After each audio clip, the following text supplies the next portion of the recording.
Dear students, myself Dr. Vartika Jain, Assistant Professor in Department of Botany, would like to discuss in this video about shoot apical meristem, which is part of syllabus of BSc second year Botany paper 2nd unit 1st. So students, what is shoot apical meristem? प्ररोह शीर्षस्थ विभज्योतक अर्थात वह ऊतक जो कि प्ररोह shoot के apex part tip part पे located है.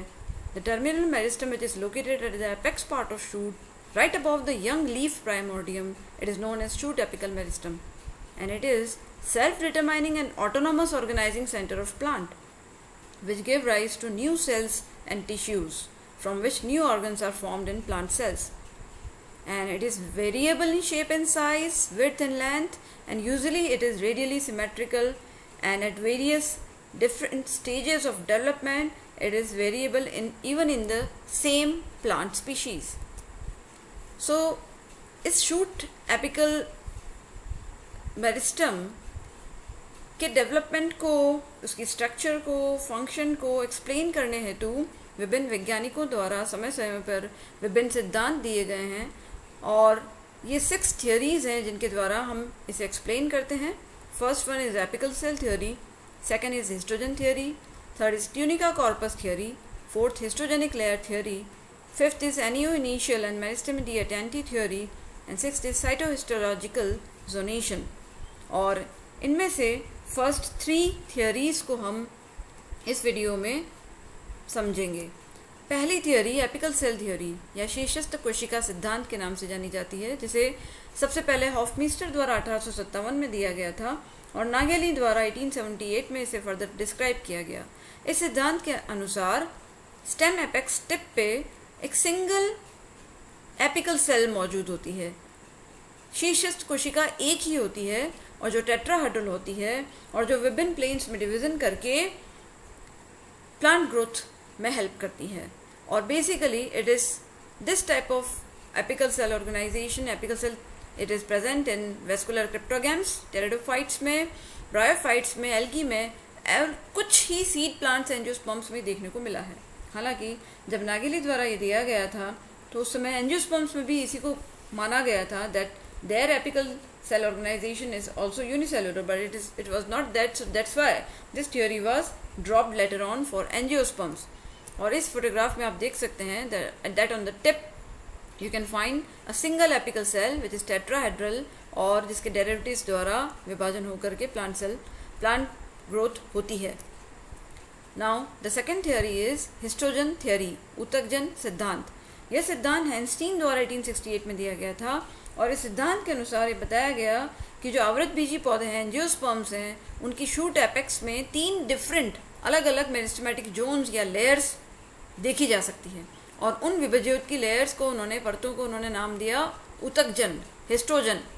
तो जो आउटरमोस्ट हिस्टोजन था उसे कहा dermatogen which gives rise to epidermis. जो मिडिल में लेयर थी उसे पेरिब्लेम कहा गया जो कॉर्टेक्स को जन्म देता है.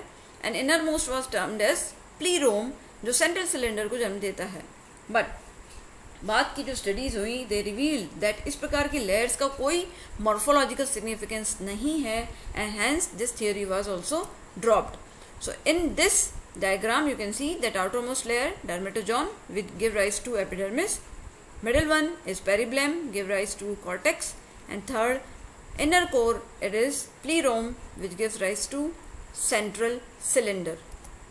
Now the third theory is tunica corpus theory, and tunica corpus theory was given by Schmidt in 1924.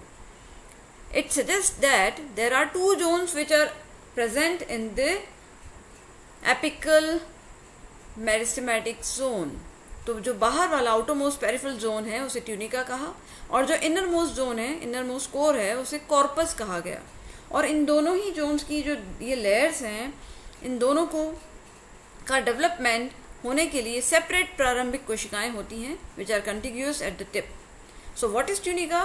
Tunica is basically outermost 1 or more layers of regularly arranged cells, but the main character is they divide anticlinally.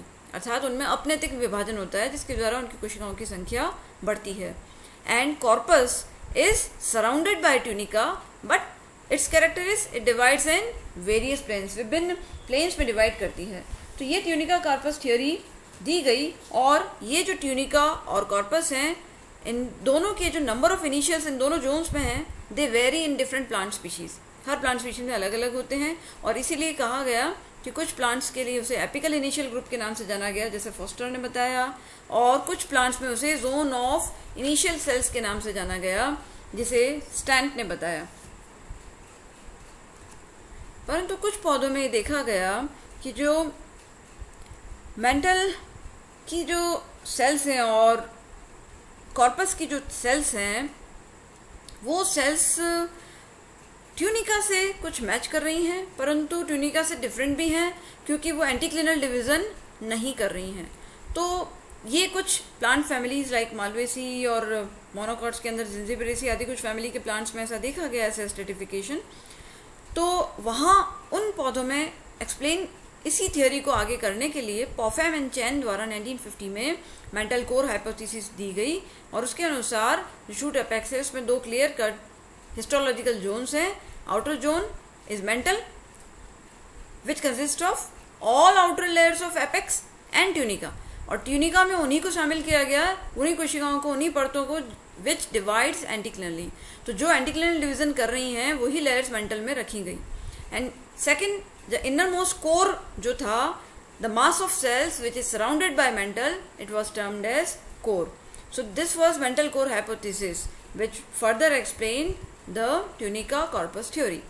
तो इस video में हमने 3 theories के द्वारा apical cell organisation को समझा, apical shoot organisation को समझा। पहली थी एपिकल सेल थ्योरी, दूसरी histogen theory, and third was tunica corpus theory. And rest of the 3 other theories will be discussed in the next video. Thank you.